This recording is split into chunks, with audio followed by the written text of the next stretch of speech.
Good morning. Backstory with Dr. B. It's Wednesday morning, the 18th of January. I had a patient come in the other day that was having neck pain radiating into the shoulder after a whiplash type of accident.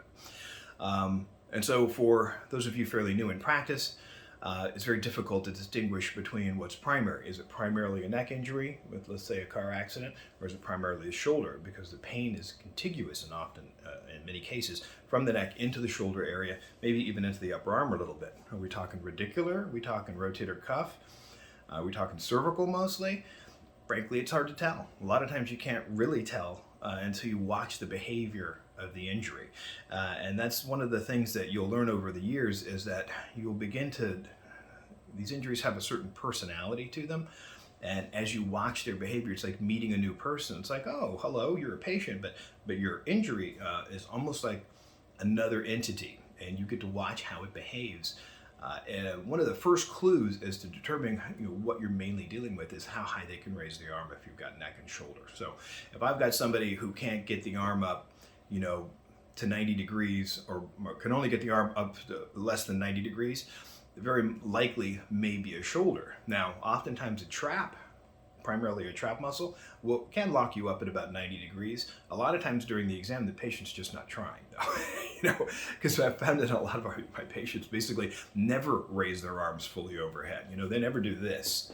When I say raise your arm up, they sort of give it this, kind of a thing. You can tell they're not even making an effort sometimes. I mean, if they're in pain, it's obvious because you can see by the expression on their face and the way they're guarding. But most people really don't get it when you say that. So you do need to demonstrate how high you actually think they should be moving so that they have a sense of that. And then as you watch them and they start going up over 90 degrees, you begin to realize, okay, it's mostly a neck problem. I find a lot of disc and low-grade radicular stuff with whiplash injuries. Most people are very inflamed. So you're going to get an unduly large amount of inflammation. So general rule of thumb, if they can get the arm up over 90 degrees, it's oftentimes mostly a neck problem, but don't be complacent. It's your job to be professionally paranoid with the patient. And I tell them that. I'm like, look, this could be cancer. I don't actually say that. That's my ex-wife used to always say that. She'd be like, wow, I got a scratchy throat. And I'm like, it could be cancer. But in your profession, it is your job to actually wonder those types of things. What if the patient does have an apical lung tumor? I've never had one. I've never had that happen.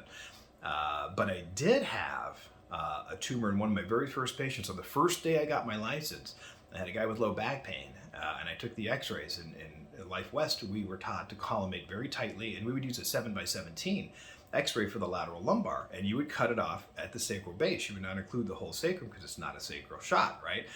So it's just lumbar, and it was a perfect x-ray.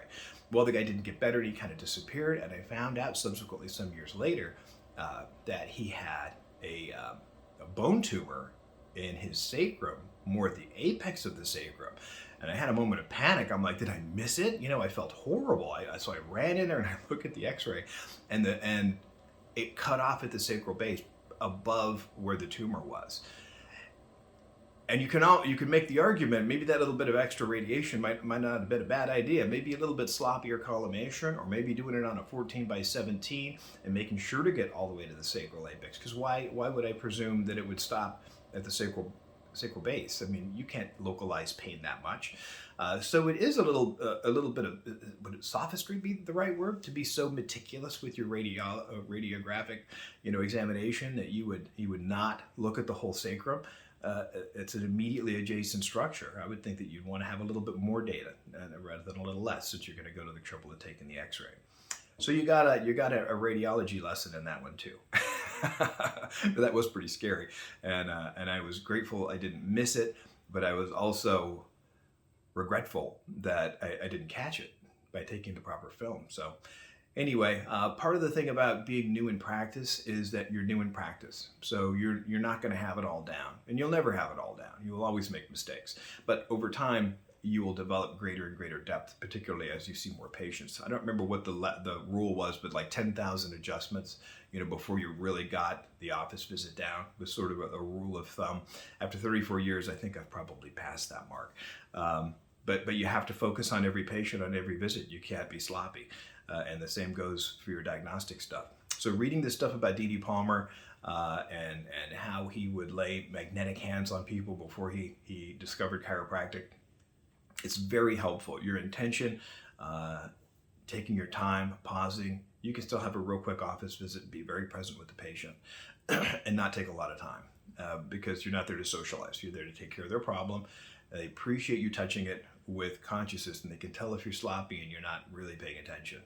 So do stay focused. Put your mind in your hand when you're putting it on the patient, when you're going to give that adjustment. Don't do it distracted.